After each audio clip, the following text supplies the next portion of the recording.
Pace yourself. Dinner could be a while. I still have a few things to prepare.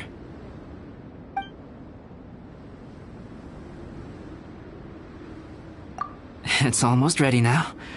Traveler, please light the campfire and gather everyone for dinner. Yay!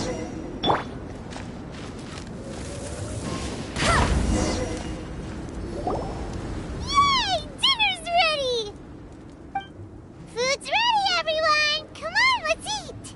I made a few dishes based on some popular Mondstadt recipes.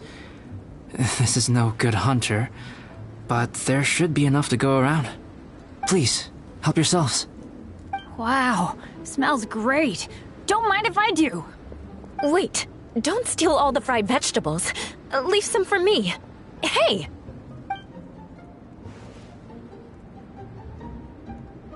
Ah, Paimon's full.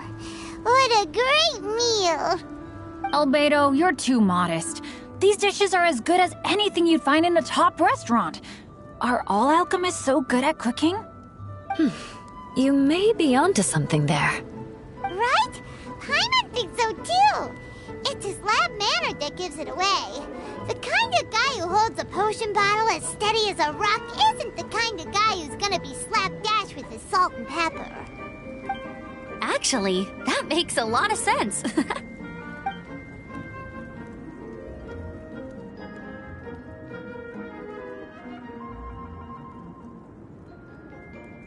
I'm so sleepy after all that food.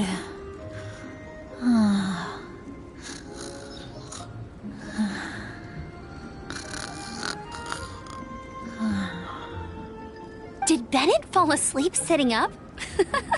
He must be totally wiped out. The way he's sleeping is so alert. I'm impressed.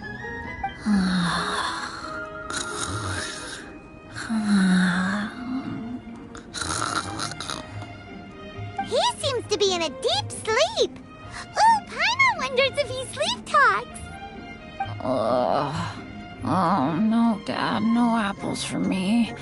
I want sticky honey roast and fisherman's toast. Sticky honey roast. That's your favorite, isn't it, Amber? Sure is. Give me a sticky honey roast from Good Hunter any day.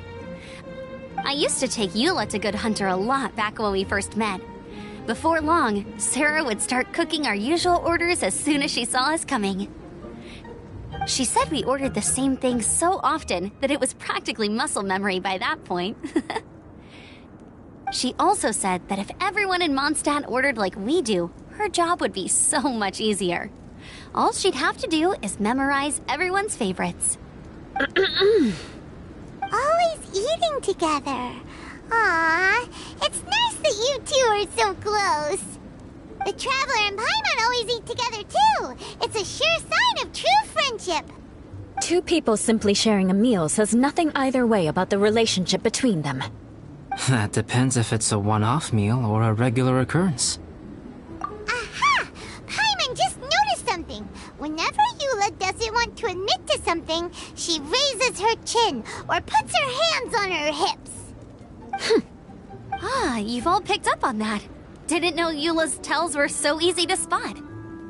We are done here, yes? I am free to go, am I not? Then please excuse me. I have a frozen lake I need to be at. You're going for an ice bath at this time of night? Wait up! Don't go without me! I thought you wanted to get some sleep.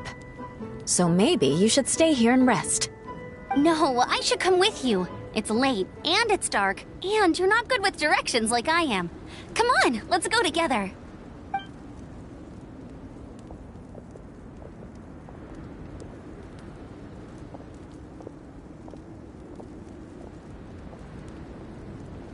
An ice bath? Whew.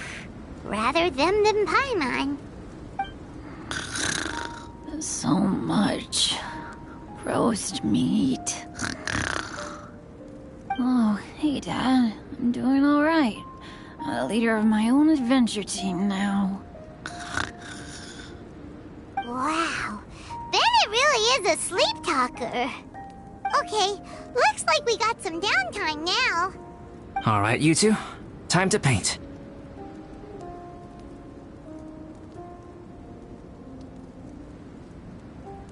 Have you decided what to paint? Like you even need to ask. It's obviously going to be Paimon. Sure. But we should move elsewhere. We're likely to disturb Bennett's sleep if we stay here, so let's go outside. Okie dokie. Alright, grab your easel, paper, brushes, and paints. Don't leave anything behind.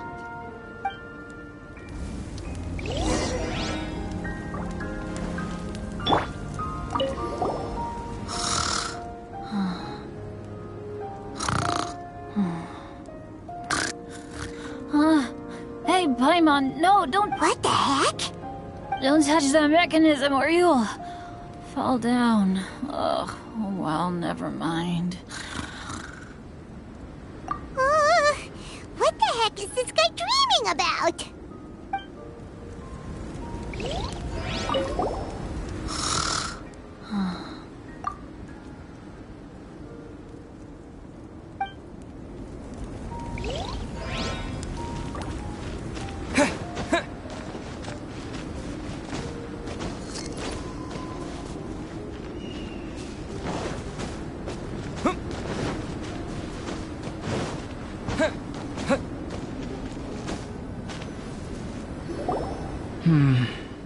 Let's paint here.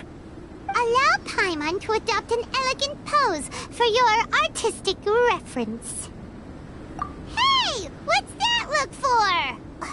Cut the attitude and start putting your perfect Paimon down on the page. You better take this seriously, because this is going on Paimon's wall. Confidence is a good thing. Those to whom it is endowed do well to flaunt it. I'm looking forward to the finished piece.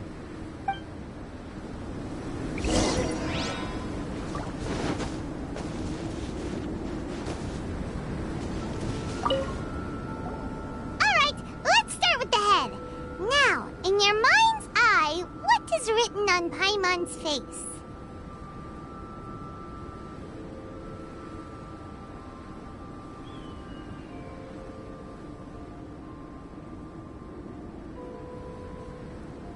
Huh? Is that how Paimon really looks to you? Okay, forget it. We can come back to that. Let's move on to the body. Come on, paint what you see when you look at Paimon.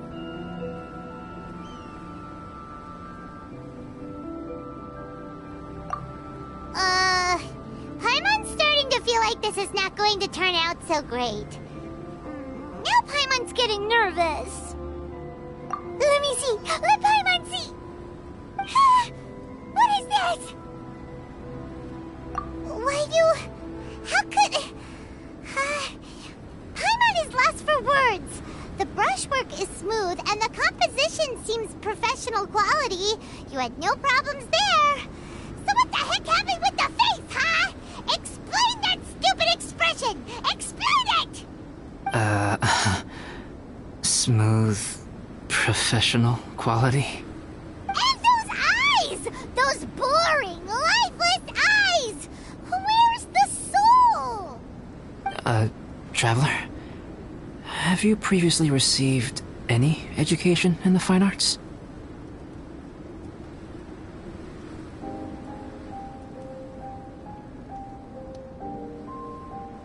What?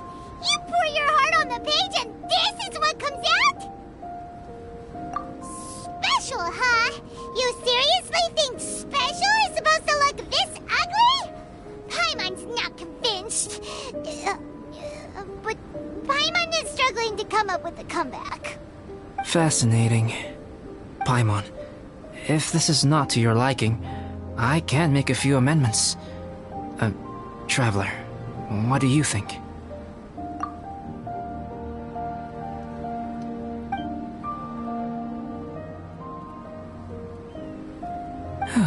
Alright then. Paimon, is this better? It's a total ground-up overhaul, that's what it is! It's so pretty! Is that really what Paimon looks like? Adding flourish to the finished piece is an essential component of what makes art... art. This is not to say that you differ from the painting on a fundamental level, rather that the real you and the you in the painting present two different styles of beauty. You remain the core reference point for the painting. So, Paimon, you can put your misgivings aside and hang this painting wherever you like. Wow! Thanks, Albedo. Oh, I merely added a flourish here and there. You should be thanking the traveler.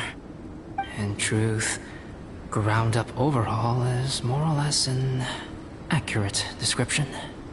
The more Paimon looks at it, the more she likes it. Great! Paimon has a portrait painting. Paimon's gonna show this off to everyone. It's nothing. I can paint you next time, if you'd like. You can hang it in your home as a souvenir. I rarely entertain so many guests at my camp. It's lively. A little noisy, even. But I don't dislike it. Liveliness is a rare thing here on Dragonspine. Ah, it's a new day! Let's go meet up with everyone.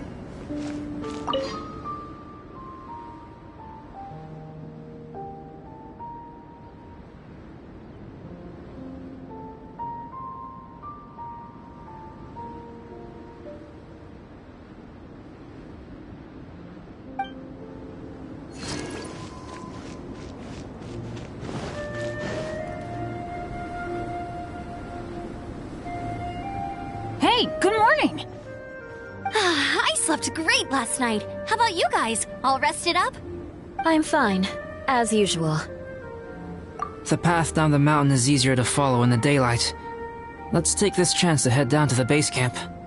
Let's go! If we make good time, maybe we can all get lunch together.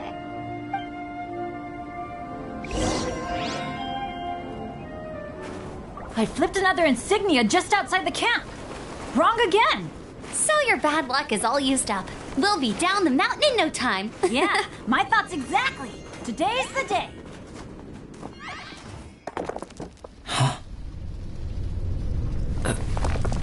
Oh no! Avalanche! Look out!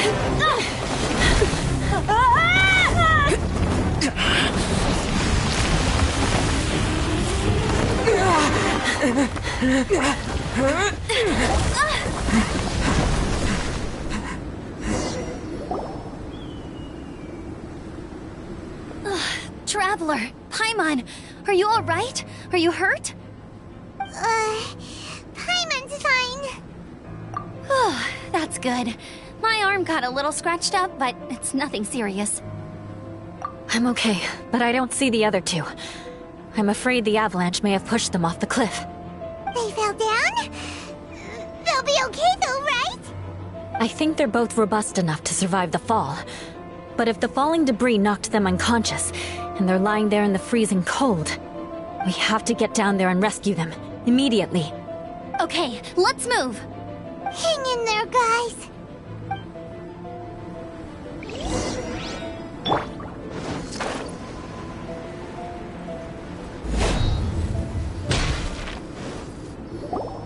Bennett!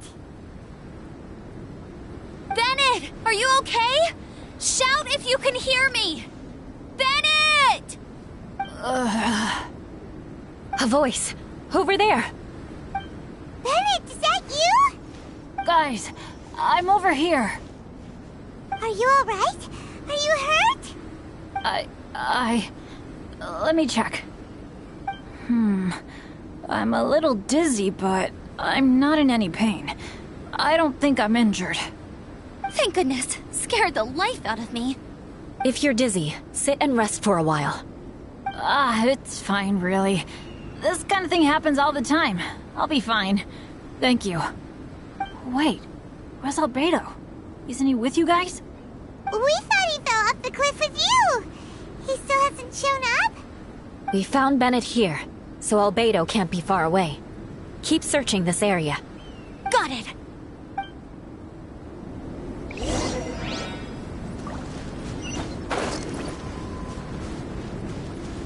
More speed.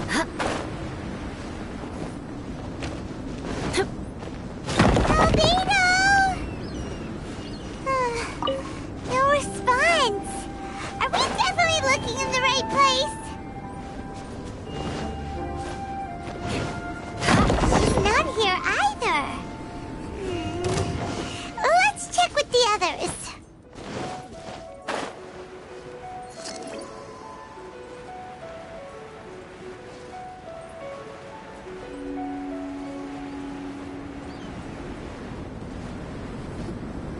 Well, any sign of him? Not a trace. Nothing from me either. Strange. We didn't have any luck either. Where could he have gone? Everyone! Ah! Albedo! Are you okay? Nothing serious. Okay, everyone accounted for. Guys, I think it's gotta be because of me. The avalanche only happened because I'm here. I guess flipping a treasure hoarder insignia isn't gonna change my luck after all. No wonder no one wants to go adventuring with me. I'm so sorry. Don't say that. I'm hardly the lucky type myself, so I'm not about to go blaming every little thing that goes wrong on you. Exactly. Besides, Dragonspine is a dangerous place. Avalanches literally come with the territory. Bad luck has nothing to do with it, okay? Traveler, what's wrong? Your face looks... Oh no, did you get hit on the head? Phew. Everyone, the incident is behind us now. We should keep moving. Why do I feel that Dragonspine has become more dangerous than it used to be? I hope it's just my imagination. Our top priority now is to get off the mountain and regroup with the adventurers. Whatever further dangers this mountain has to throw at us, we must face them together. Agreed. Guys, keep your eyes peeled and watch your step. Careful does it.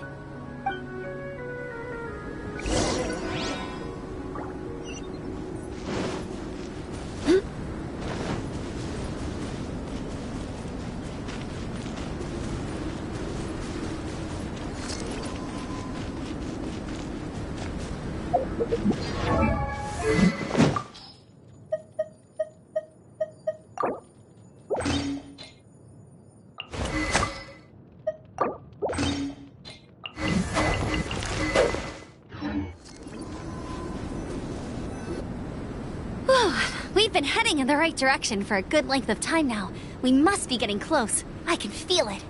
Victory is in sight! Hooray! As soon as we get to base camp, Paimon wants a bowl of hot soup and some barbecued meat. I hope we can all get there safely. No more incidents, please.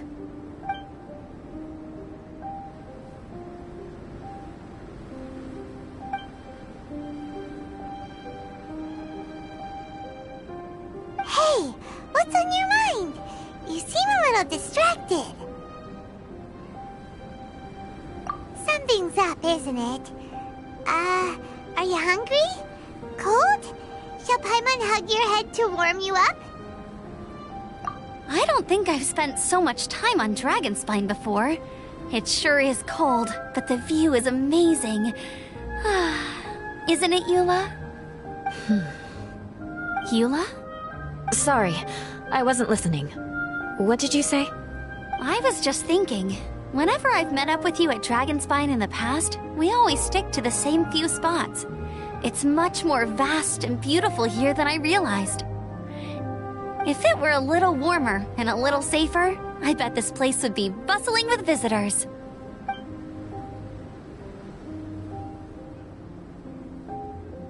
I agree. People are put off by the cold and have an aversion to danger.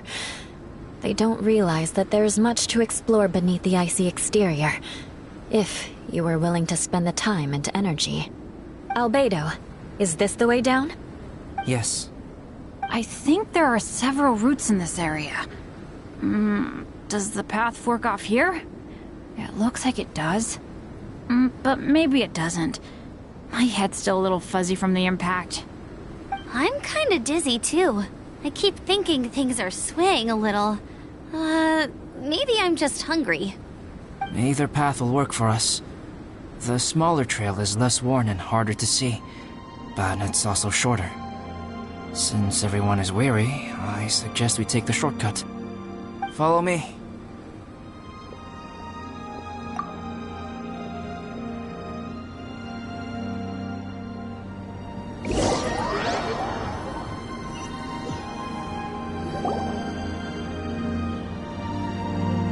Wait.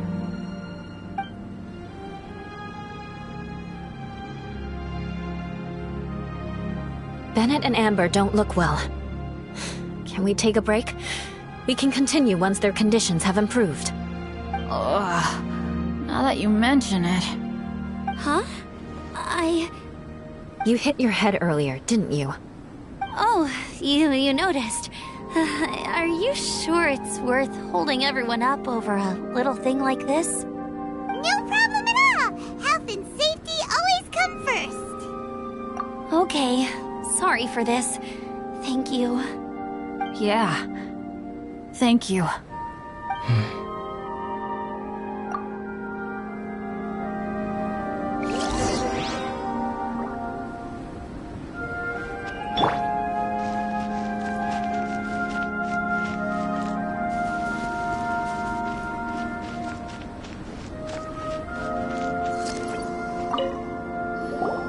Drinking some water can help with the dizziness. Oh, and lying flat on your back helps too. Thank you, Bennett. Seems like you really know your stuff. Well, when life gives you lemons. Bennett, weren't you feeling dizzy too? Stop pushing yourselves, both of you. Get some rest. We'll continue when you've gathered your energy. Eula might come off as a little frosty, but she takes caring for her friends super seriously, more than anyone else I know.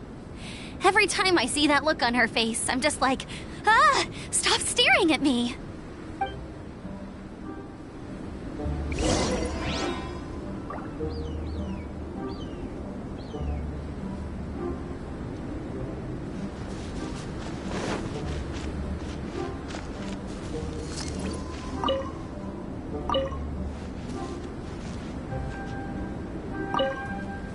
Traveler, I know what that look means. What's on your mind?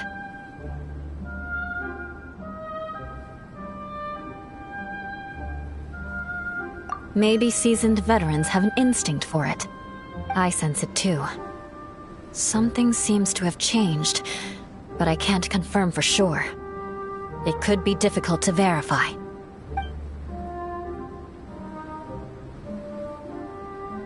It might be imprudent to speculate out loud, but I believe you know what I am referring to.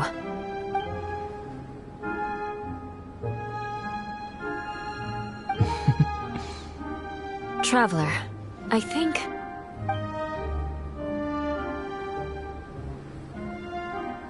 you...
Albedo, It's not over yet.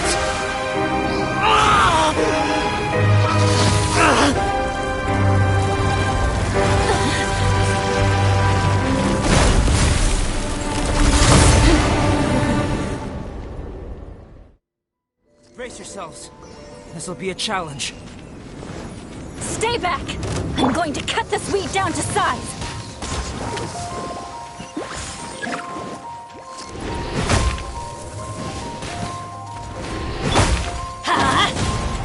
Off we go! Rack and ruin!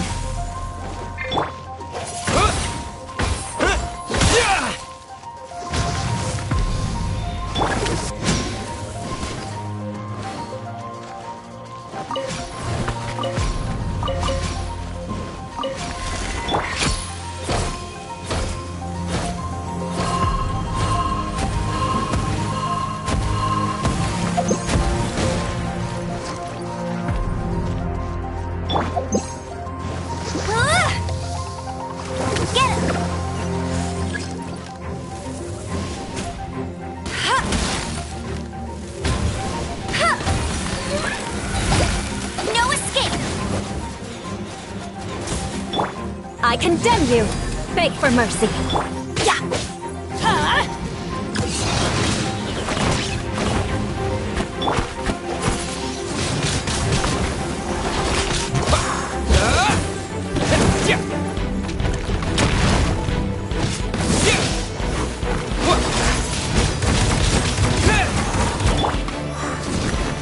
Out of the way!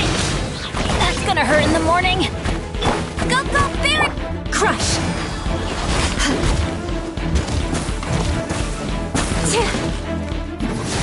Shudder! Adventure!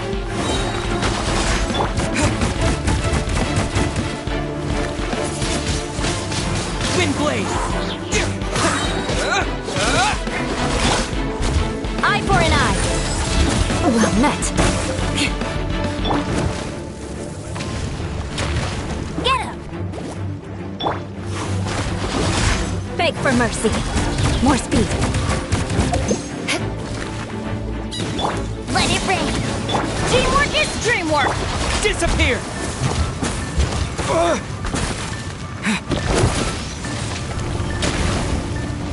Crush! Shudder! Crush! Freeze to the core! Beg for mercy! Go, go, Barret! Off we go!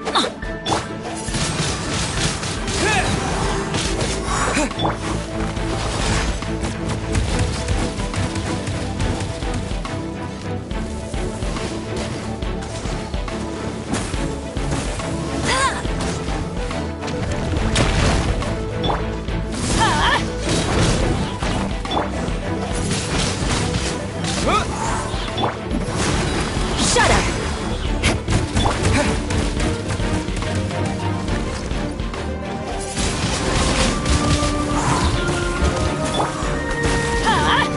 Out of the way! More speed! Crush! Get out of here!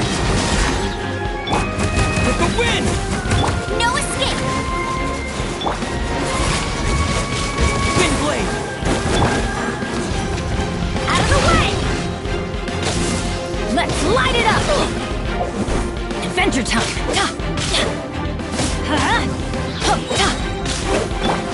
Get him!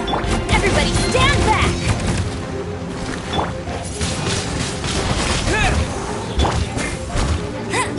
Shudder! Yeah. Crush! Beg for mercy!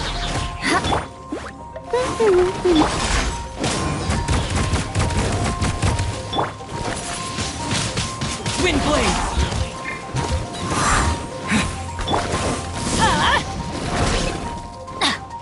Get out of here! Adventure time!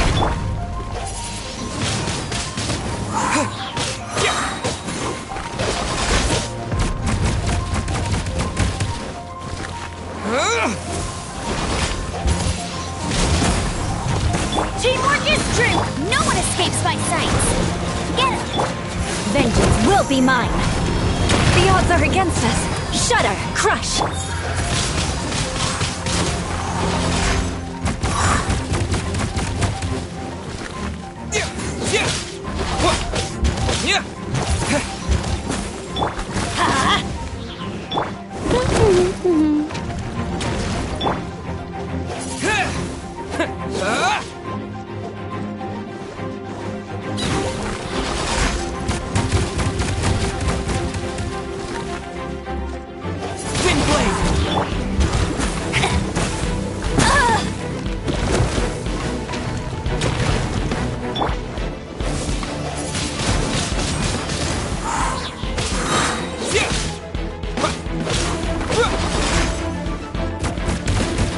Disappear!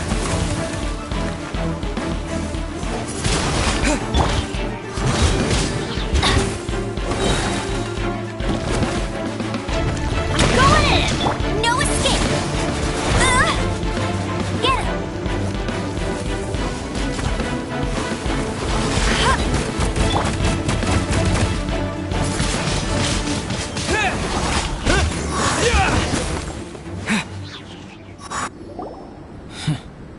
What in the world was that thing? One moment it was human, the next it was a plant! Is everyone alright? We're fine. But can you please tell us what's going on? I don't understand. I take it this monster is whom I had the pleasure of meeting last time. Correct. As you might have guessed, this is a mutated whopper flower. An extremely rare kind.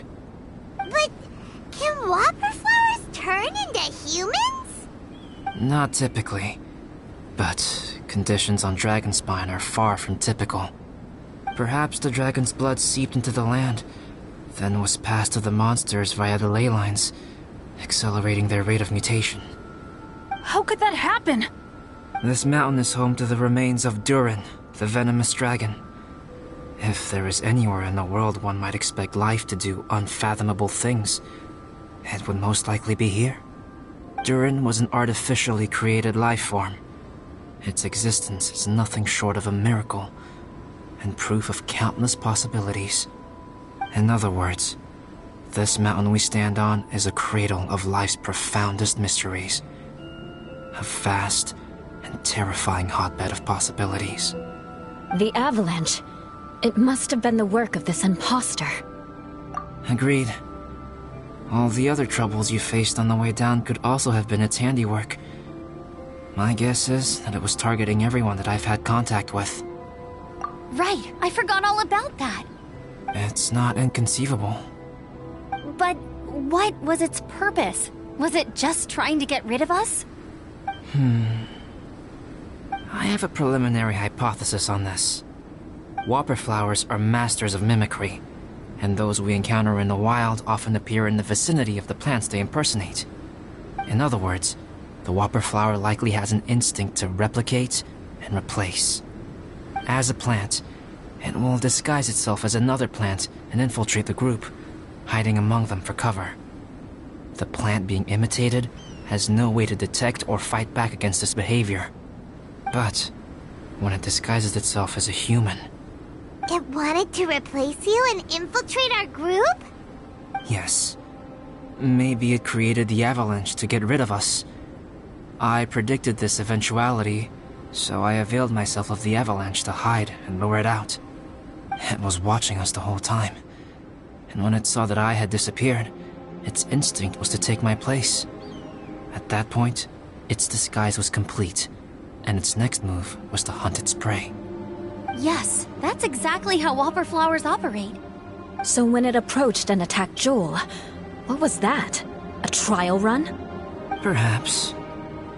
Or maybe it enjoyed posing as a human, and wanted to experience what it felt like to be human.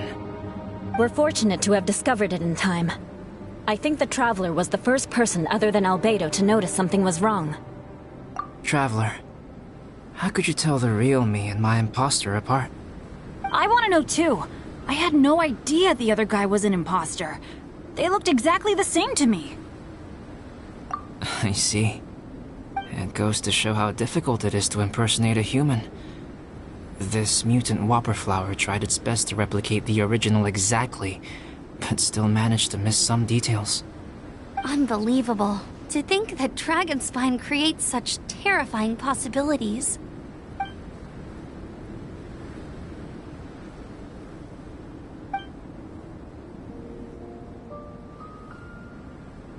Anyway, at least we won in the end. It looks like my method did work after all. I used up all the bad luck, and the good luck finally came through. About that. If you're referring to having fallen down the mountain and avoided injury, well, that's because I was secretly protecting you. Huh? Well, that still counts as good luck to me. Yes, that's not an unreasonable way of looking at it. Okay. We've been delayed long enough. Time to move on. Yeah, let's go!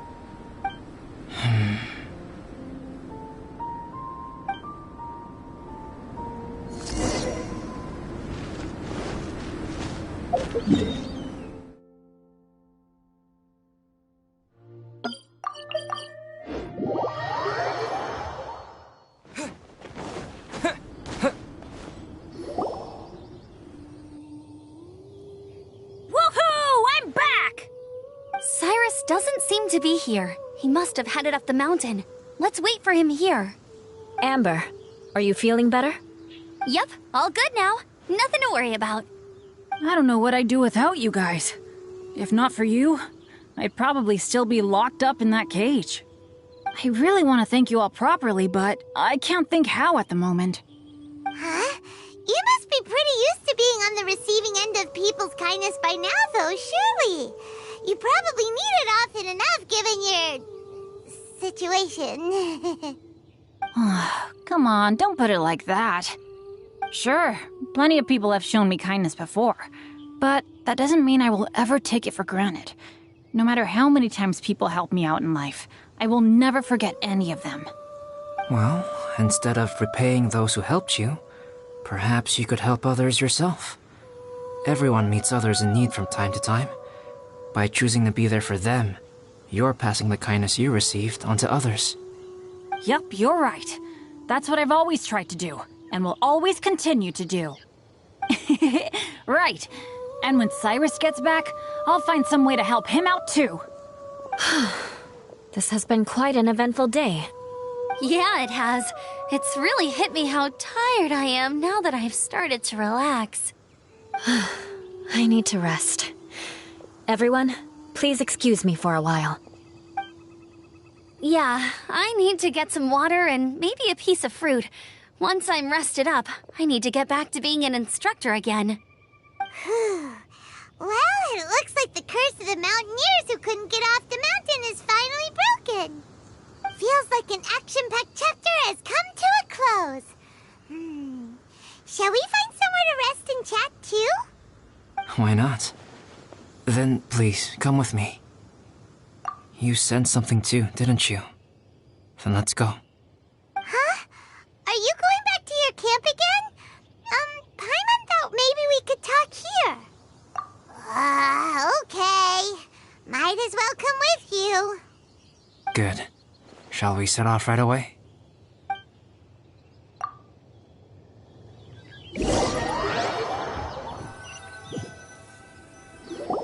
Sorry for bringing you back here once again. Some topics are best discussed in private.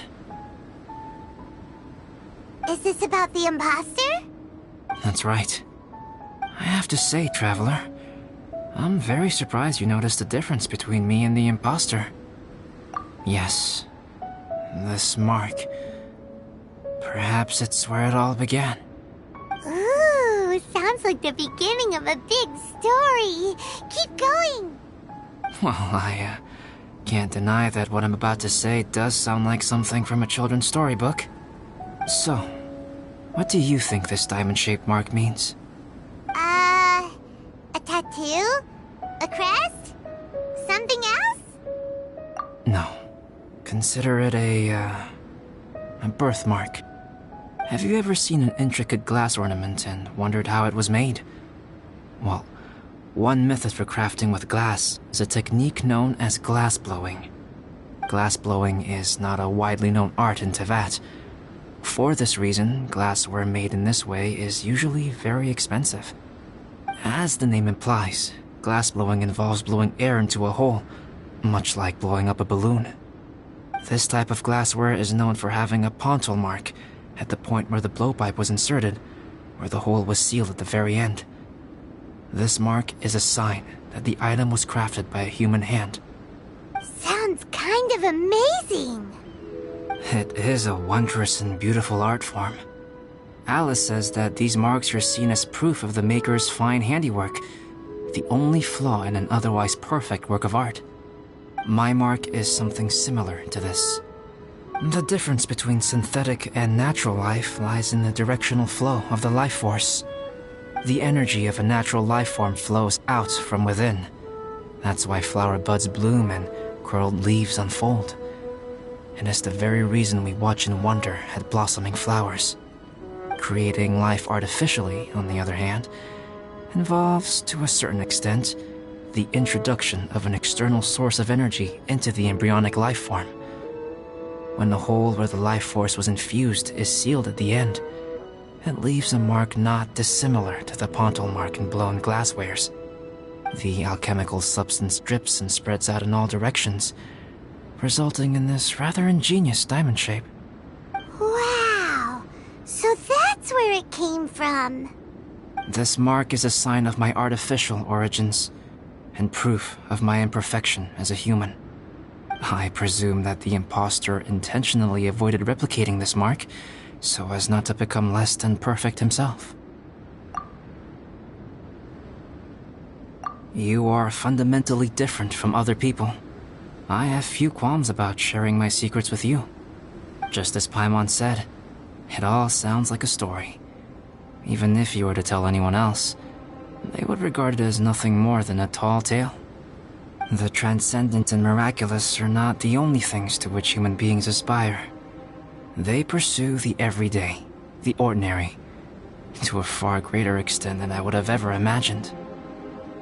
People like to believe that those who are thoroughly different from themselves could only ever exist in stories. It makes things much easier. Or, in other words, all the unfathomable things we've seen recently would make good material for a novel. I have friends who write novels. If they wrote this story, it'd probably be even more complex. Making up stories is easy. Even Paimon can do that. Oh. I didn't know you had that kind of talent. Paimon's the best guide in Teyvat. Making up stories is a piece of cake. In that case, how about we have a storytelling contest? We can base our stories on the events of the last few days. Sounds great! But we still have to help out the Adventurers Guild. I understand. Creativity is something that cannot be rushed. Take your time, and come back when you have found some inspiration. We'll see whose story is more compelling. Deal! Okay, we'll regroup with the Adventurers Guild for now. Sure.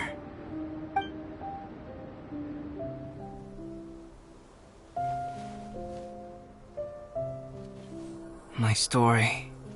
Yes, I should have known. Master's failed specimen in the dragon's belly. This is where the story truly begins.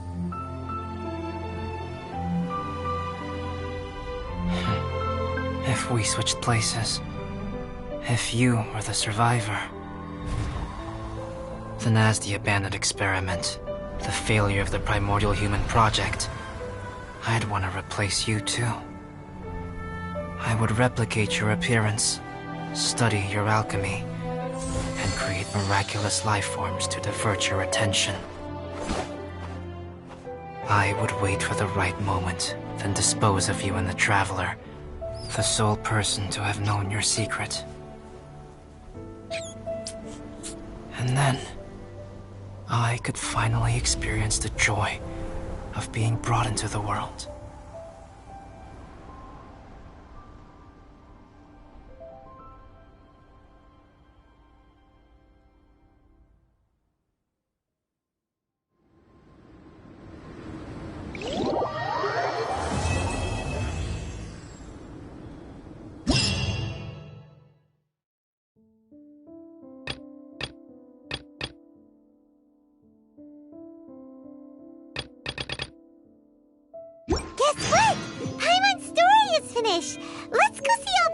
again.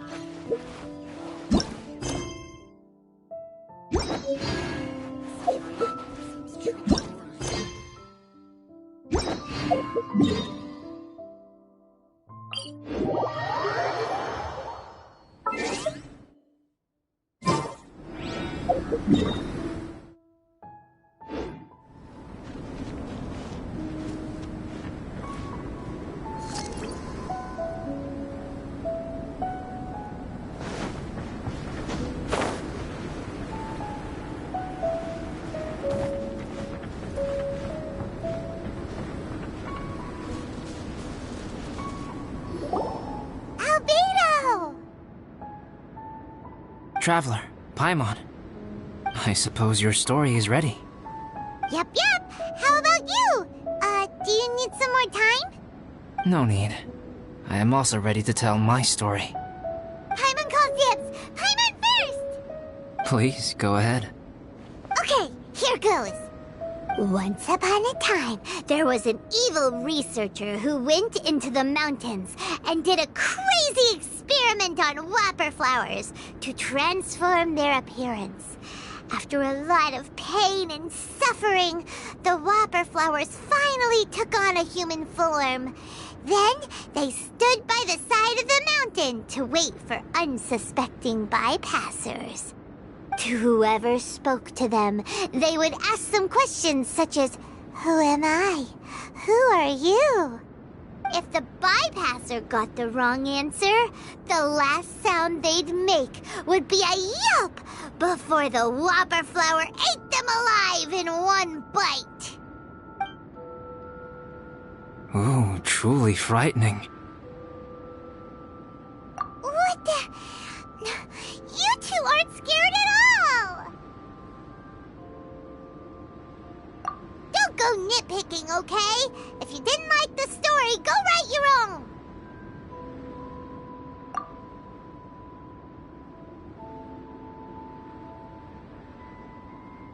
In other words, the whopper flowers would ambush and then completely replace their victims. And then what? Go back to where the person lives? Enter their home? Eat their whole family? Ah! Paimon made up this story, but now Paimon's the one who's scared by it. It's a good story. Oh, may I write it down? I may bring it up in future conversations. What for? Just to scare people with? Yes. You've got a real mean streak, Albedo. Mine is a little longer than yours. It starts with an alchemist. A great alchemist once created Subject 1. Subject 1 was her proudest achievement, and successfully blended into human society. No one ever would have thought that this friend of theirs was in fact a synthetic human. However, unbeknownst to Subject 1, the alchemist had tried the same experiment many times before he had come into being. Some of the rejects from failed experiments had been discarded, but had not died. Subject 2 was one such failed experiment. He was swallowed by a great dragon that came to rest upon a snow-swept mountain. Many years later, he was resurrected by the dragon's mysterious power. He saw all kinds of people on the mountain, including Subject 1, who had somehow miraculously blended in among them. Never in Subject 2's wildest imagination had he thought it possible for experimental life forms such as they to deceive everyone so successfully. He saw the way humans accepted Subject 1 as a friend, witnessed their affection as they addressed him by name. This was what Subject 2 wanted. Now, all that Subject 2 desired was to replace Subject 1 and take the joy of his existence for himself. This is giving Paimon the chills. So scary. Subject 2 began to unfold his plan. He stole Subject 1's books and notes and studied all that Subject 1 had learned from the alchemist. Subject 2 was highly intelligent, and he learned quickly. He changed his face into an exact replica of Subject 1's face. Then, he found a plant with mimicry capabilities and transformed it using dragon blood and alchemy. And so, not only did Subject 2 transform his own appearance to perfectly match that of Subject 1, he also created a third entity, Subject 3. What? There's 3 of them now? But Subject 2 wanted to become a perfected human. So, he erased a mark on both his and Subject 3's necks. For these marks were symbols of imperfection. In my view, it was probably a subconscious act, an instinct. He so desperately craved to become a perfect human being that he forgot something. Human beings are defined by their flaws. Subject 2's plan was meticulously crafted. Subject 3 would draw Subject 1's attention. After Subject 1 disposed of Subject 3, he would assume the threat had now disappeared and would let his guard down. The next moment that Subject 1 was alone, Subject 2 would make his move. He would eliminate Subject 1 and become the only one remaining.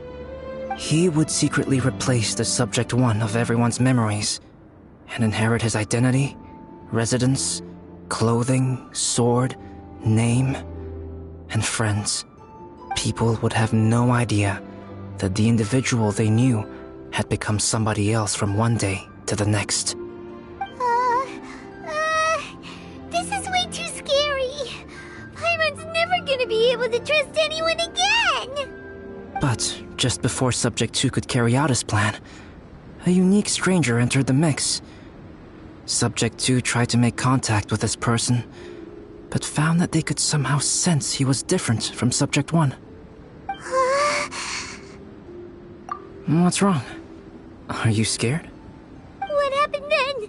What happened to the stranger? He became a new stage in Subject 2's plan.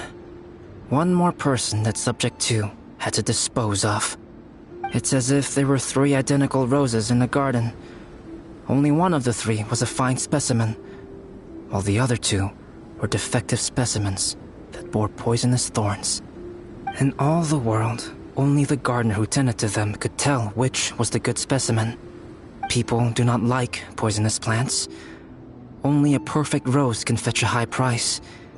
If the inferior specimens wanted to conceal the fact of their worthlessness, they would have to take the gardener out of the picture, using their poisonous thorns. This is exactly what Subject 2 was thinking. So, he hid in the shadows and waited patiently. Maybe soon, he would get his chance to become truly human.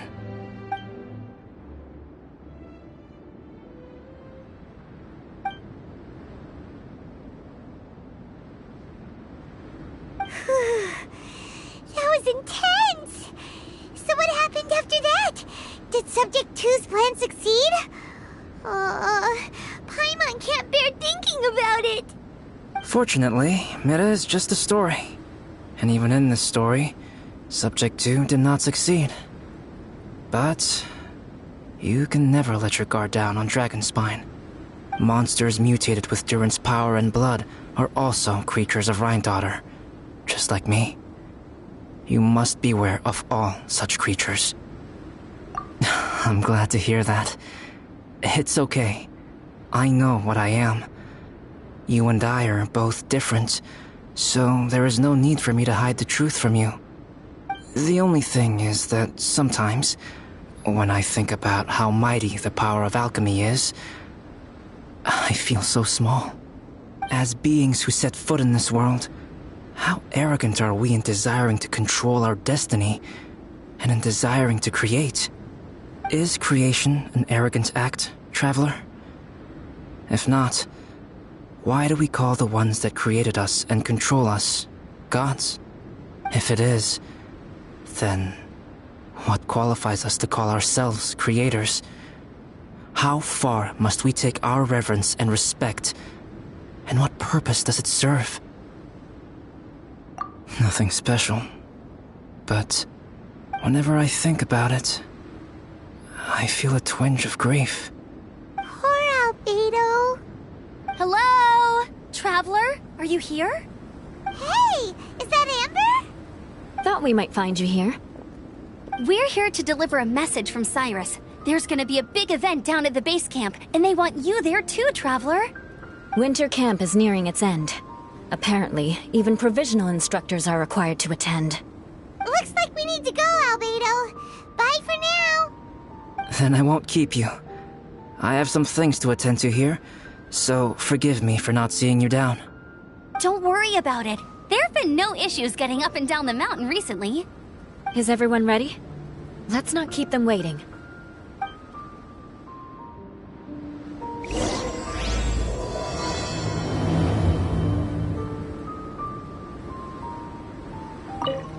Go ahead. You're one of their instructors, no?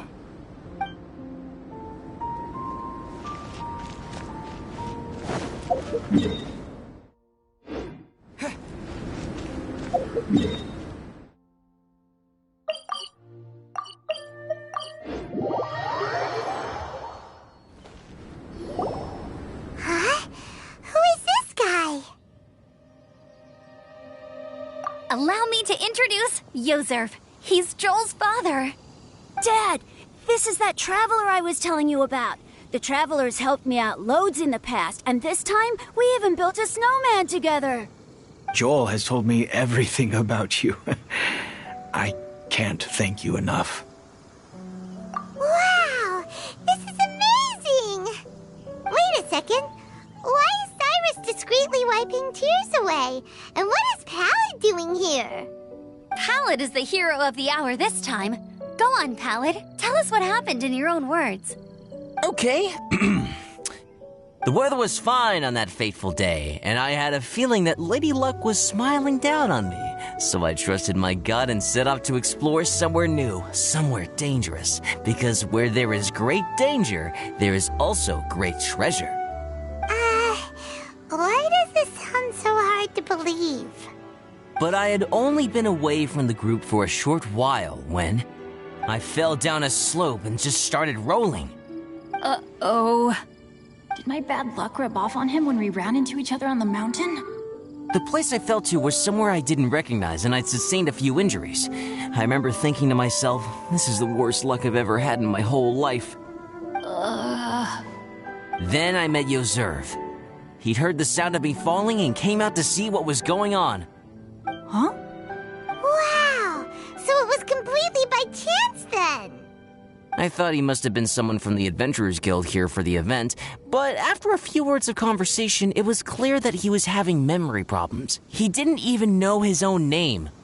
The temperature was freezing, and there was no time to deal with all that there and then, so I convinced him to come back to the camp with me and figure everything else out after we got there. We got back to the camp, ran into Joel, and the moment he saw him, he froze for a second with this completely stunned expression on his face, and then he started crying out, "Dad! Dad!" That's when Yozerv suddenly started to remember. My memory has still not fully recovered, but Joel and his mother, they are the only ones that I will not, no, that I cannot forget. Daddy. Daddy's right here, Joel. Daddy's right here. Yozerv, don't you remember anything else at all? The poor princess, feeding the foxes? I'm sorry. I have no recollection. Maybe it's because of the head trauma. I'm not sure. I woke up and found myself covered in blood. My things were gone, and there was nothing to indicate who I was or how I got there. I crawled into a cave and settled in for a slow recovery. After my legs and feet were a little better, my hunting skills were what kept me alive. Dad, I was so worried about you. I'm all right now, Joel. Oh, don't cry. Daddy's not going anywhere. I'm here to stay. Oh, this is good. This is good. You know what, though? I definitely think my luck got worse after running into Benin on that mountain. I knew it. I just... No. I just meant if it weren't for you, there's no way I ever would have run into Yozerv on a mountain this huge. Besides, we got back safely, didn't we? So don't blame yourself. Maybe sometimes miracles can only happen when you get just unlucky enough. Ballad. When did you become such a smooth talker, huh? Huh? Am I? I was just telling the truth. Oh, yeah. I want to say thank you to the Traveler, Uncle Cyrus, Auntie Eula, and Auntie Amber. Thanks, everyone. You all helped look after me, and I will always remember it. But I guess I can't take the snowman with me, or it'll melt once it leaves Dragonspine. It's such a shame. Oh, I can help with that. One moment. Huh? Eula? Here, take this. It's powdered rime. Just add it to your snowman, and it will never melt. Wow! Really? Oh, this is awesome! You're the best, Auntie Eula! Dad, I have an unmeltable snowman now! How cool is that? How can I ever repay you all? Thank you all. Thank you from the bottom of my heart. Dad, I want to go move the snowman.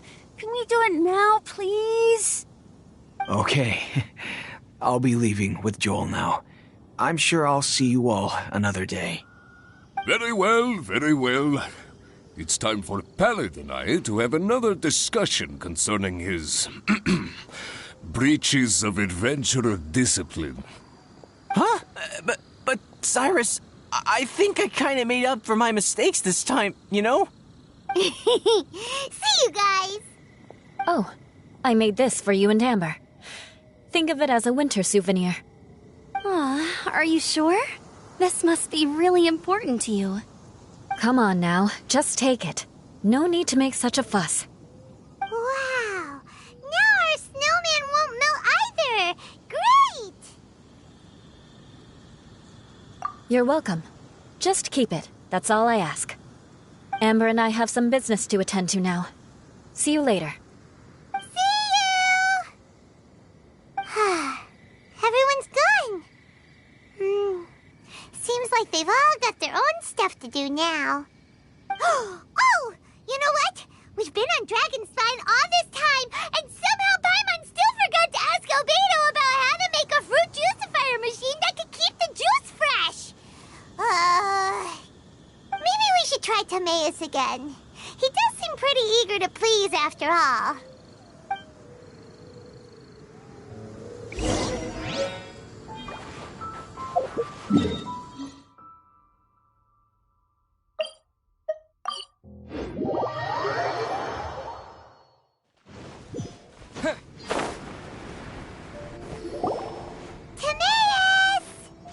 Traveler and Paimon, what can I do for you? Wait a minute. You've got that mischievous look on your face. Oh, you're not still thinking about that ridiculous juicer thing, are you? Timaeus, will you help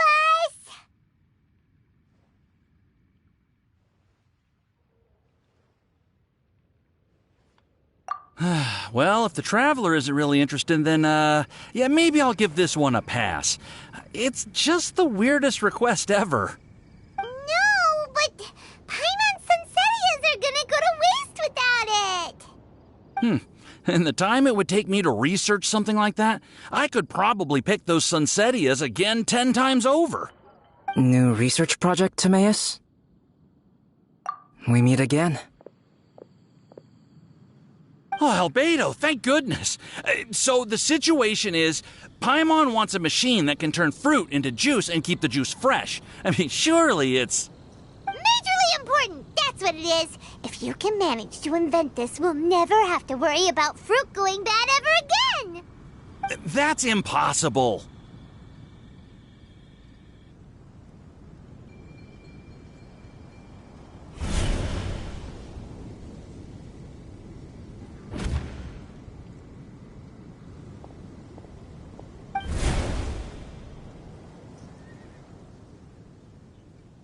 Turning fruit into juice is not hard, but keeping it fresh is more difficult. But if you simply want to keep the fruit from rotting, there are many ways to achieve this.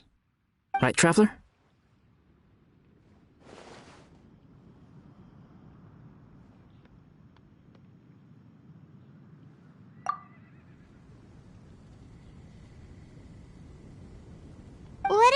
his neck. What's wrong? Is there something on my neck?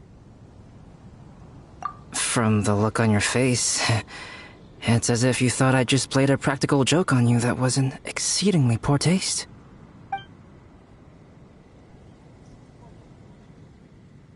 Albedo, you were saying, how do you stop fruit from going bad? Well, one way would be to bury your fruit on Dragonspine, where the snow never melts all year round. But then Paimon won't be able to eat them!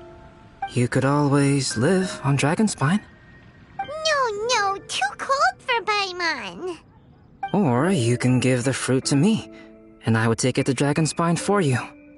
But since you don't like the cold, you'd have to send someone else to pick them up when you want them. This is where you come in, Traveler. Suddenly sounds a lot more feasible with other people doing all the work. Okay then, shall we go with that idea? Fruit buried on Dragonspine will stay fresh for much longer. However, it is also possible that the fruit will sprout and grow into fruit trees. Who knows? Maybe the next time you visit, it will have grown into an orchard.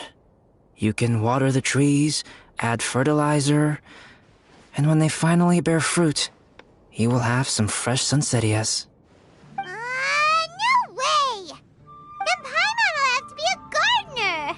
That's not the goal here. Oh? Well, I don't think being a gardener is so bad.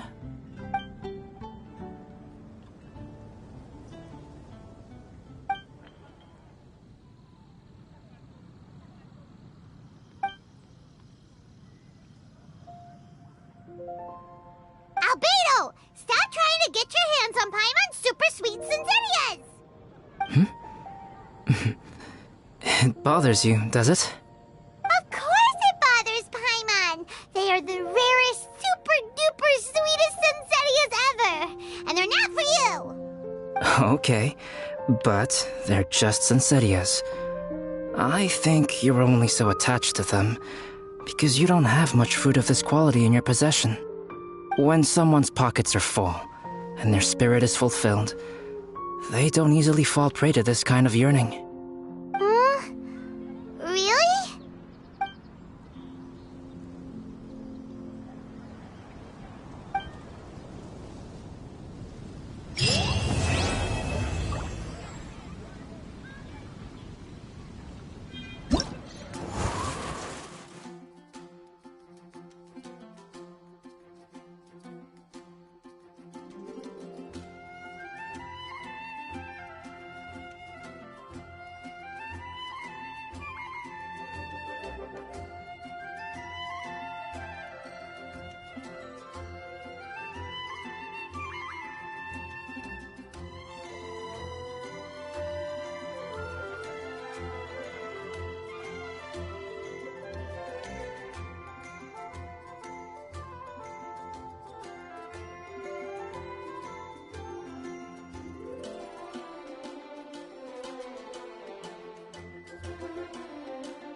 Dragonspine is too cold for ordinary fruit trees to survive.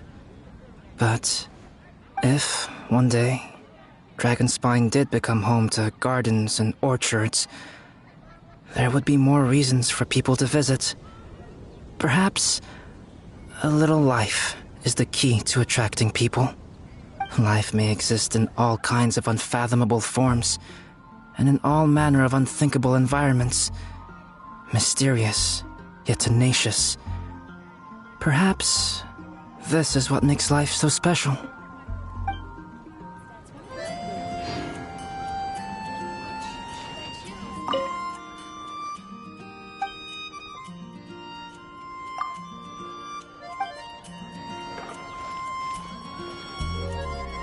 Welcome. How can I help you?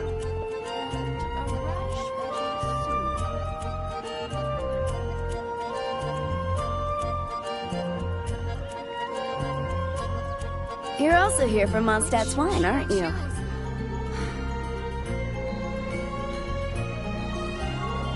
Ancient alchemy truly is fascinating.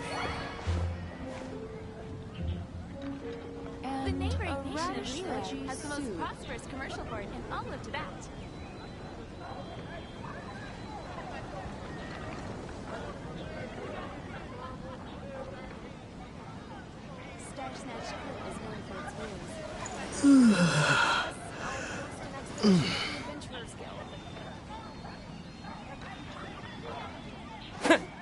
Dragon spine is, if one life may exist.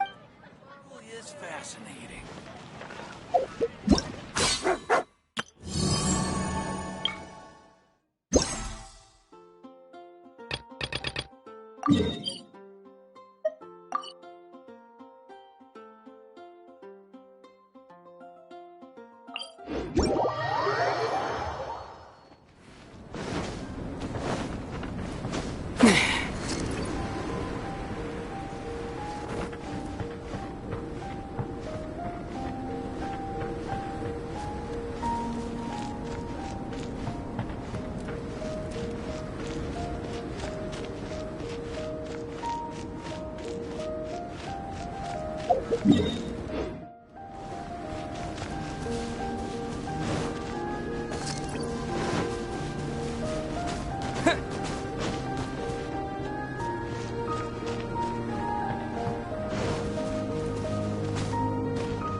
Wouldn't gliding be faster?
Wouldn't gliding be faster?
Wouldn't gliding be faster?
Right now, I wish I was sitting at the top of a tree, looking out over a meadow, cider in hand.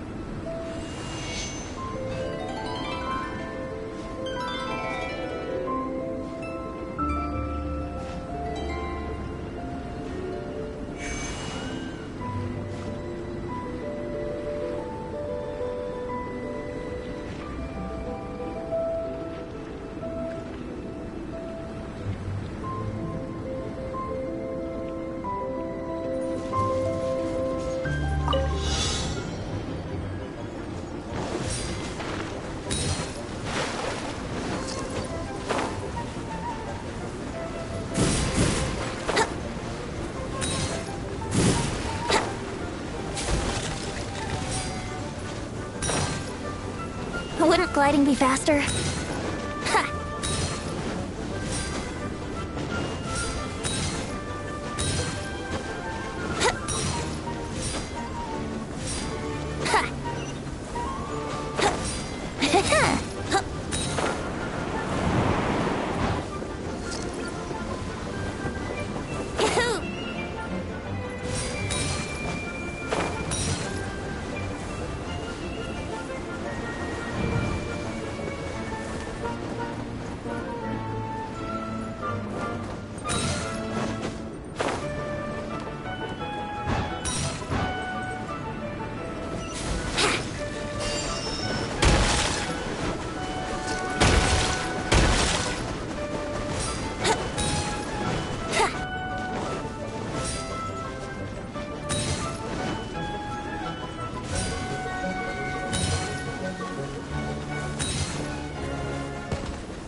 Brace yourselves.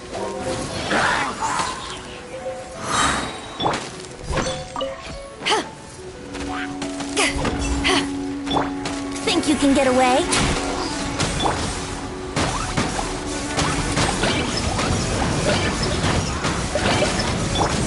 Sakura swirl! Whirling snow!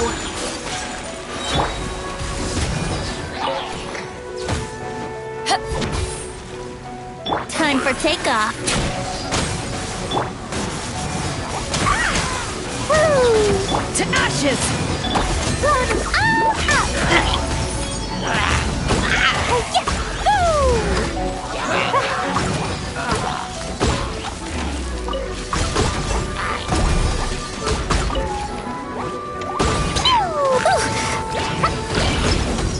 Your life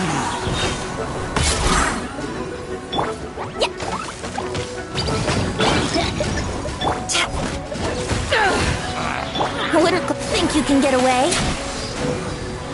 Kamisato art! Sumetsu! Boing, boing!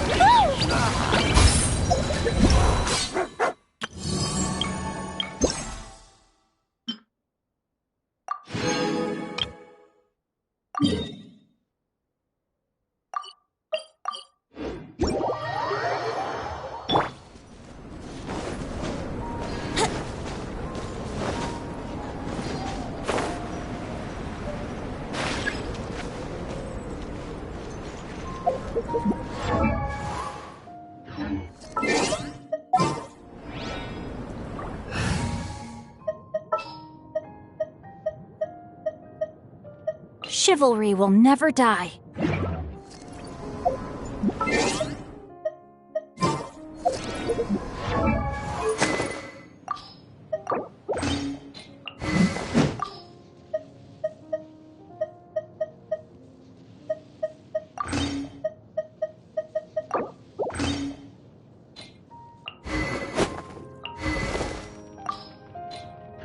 Sure, I'll play.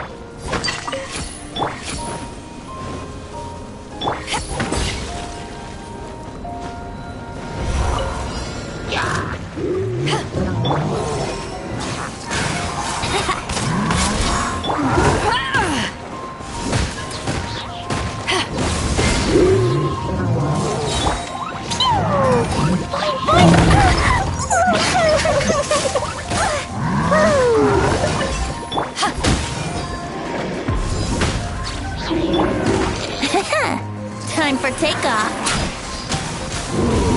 Let me weave you a bird. Eyes on me! Blazing delight!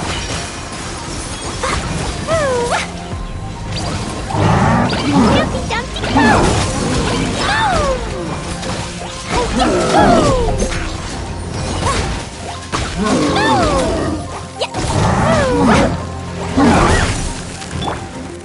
Think you can get away? Wouldn't gliding be faster? To ashes! Burn 'em all up!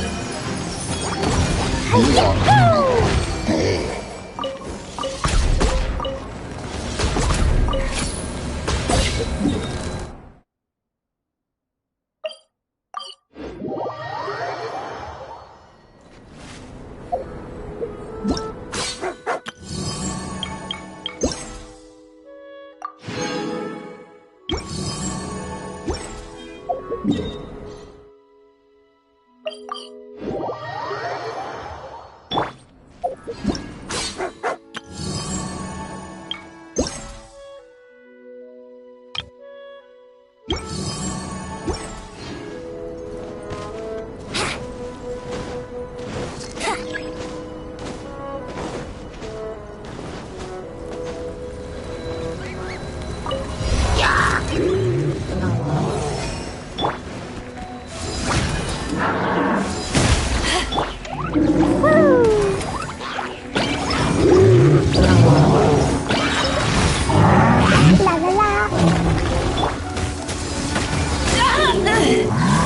Time for takeoff.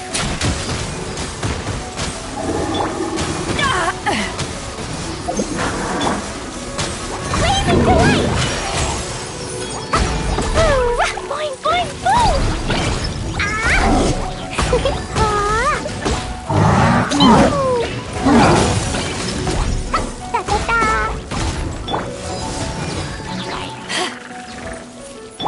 Let's play.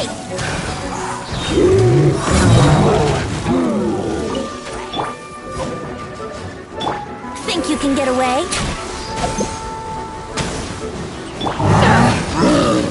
Witness the power that ended hype! Burn 'em all up! Boing, boing, boom!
gliding be faster?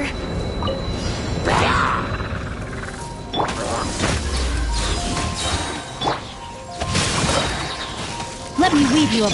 Eyes on me! Time for takeoff. Blazing delight! Jumpy, jumpy, go! Boing, boing, boing!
Power that ended high jump! Think you can get away? Sparks and splash!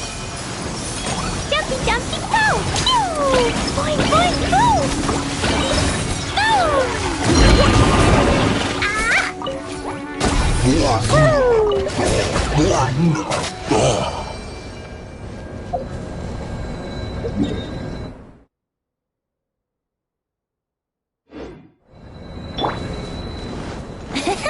Yahoo!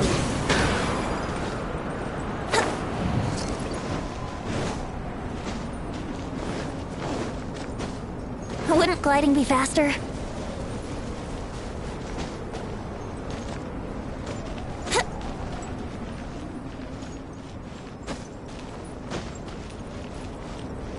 Brace yourselves!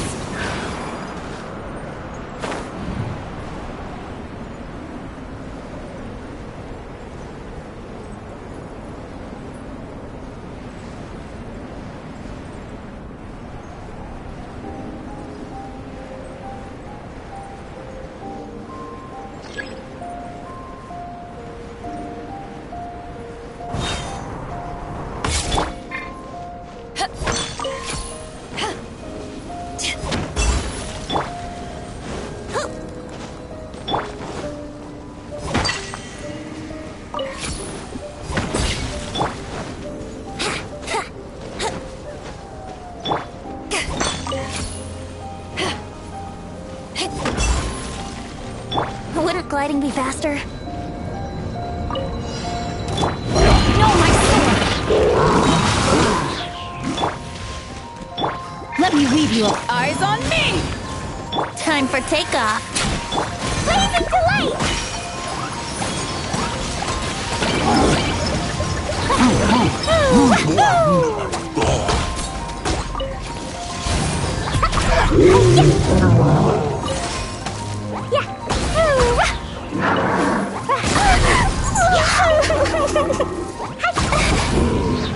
Think you can get away?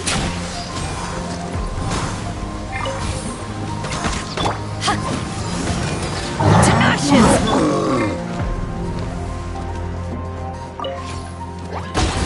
Jumpy, jumpy, go! Here we go. Brace yourself.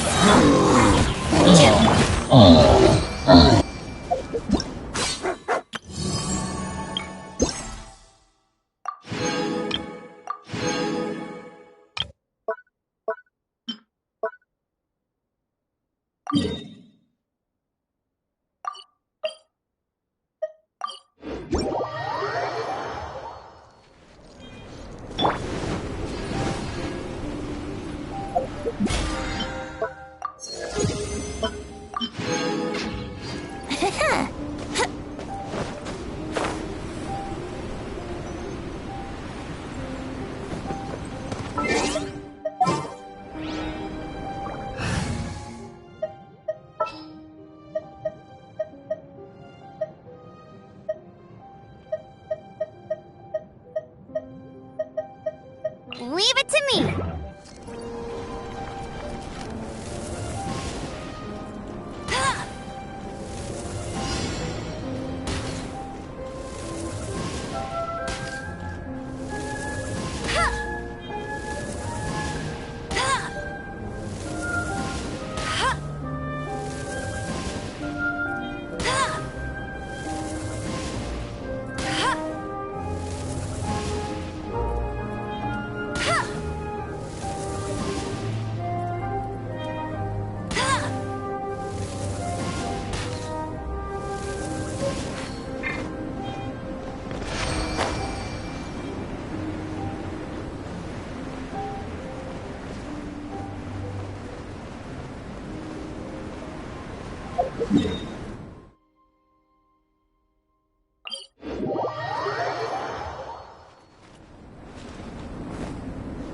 Bet you can't keep up with me!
I won't let you down!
Jean will be upset if she catches us lazing around.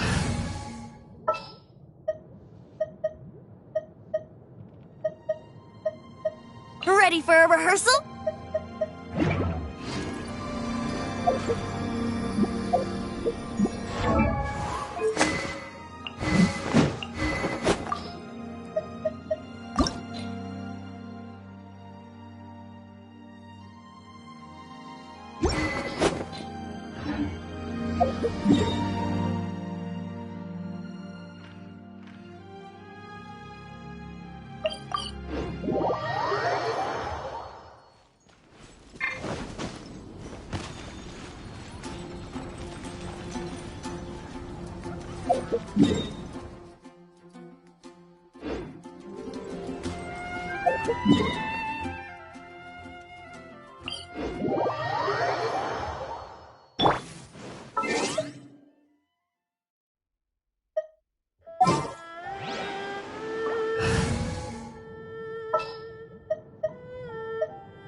As per our contract,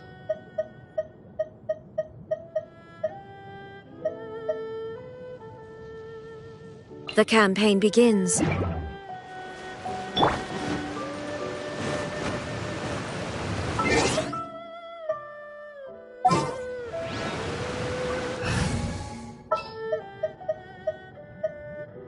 I await your instructions.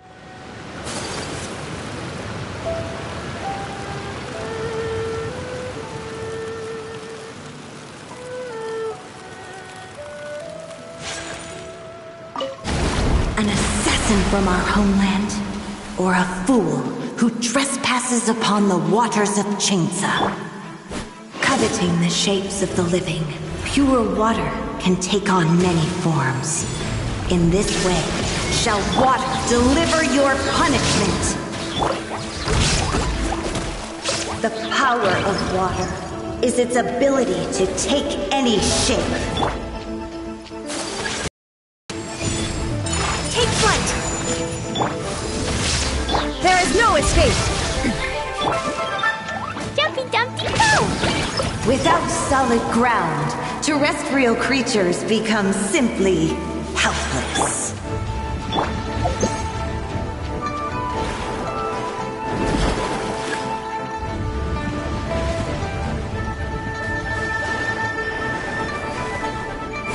The power of water is its ability to take any shape.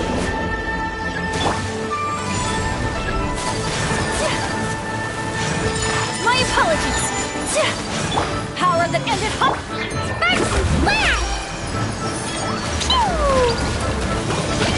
One who is ignorant of water's treasures fails also to comprehend its horrors.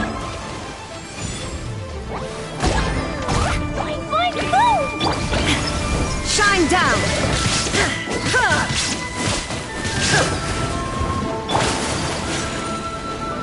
Sakura swirl.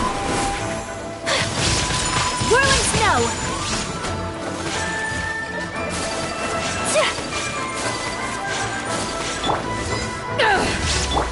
Jumpy Dumpty Go!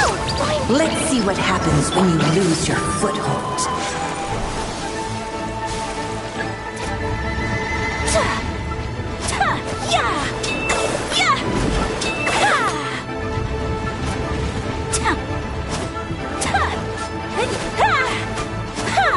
The power of water is its ability to take any shape.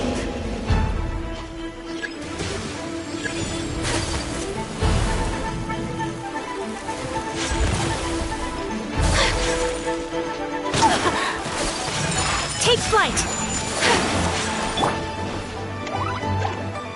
Jumpy Dumpty Go! Boing, boing, boom! My apologies.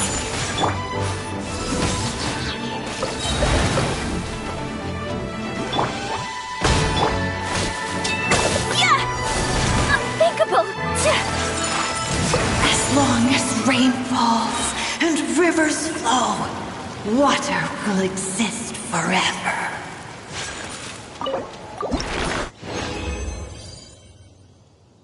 Glorious sunshine. So,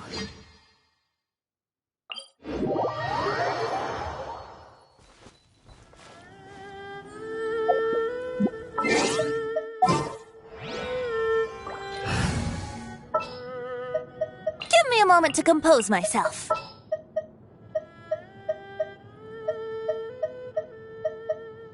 For justice.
This realm is true.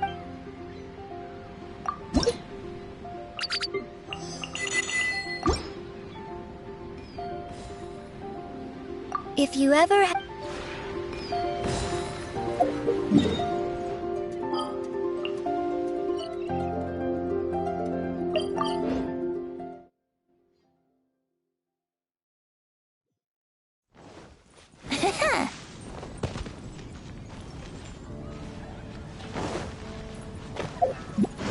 Wouldn't gliding be faster?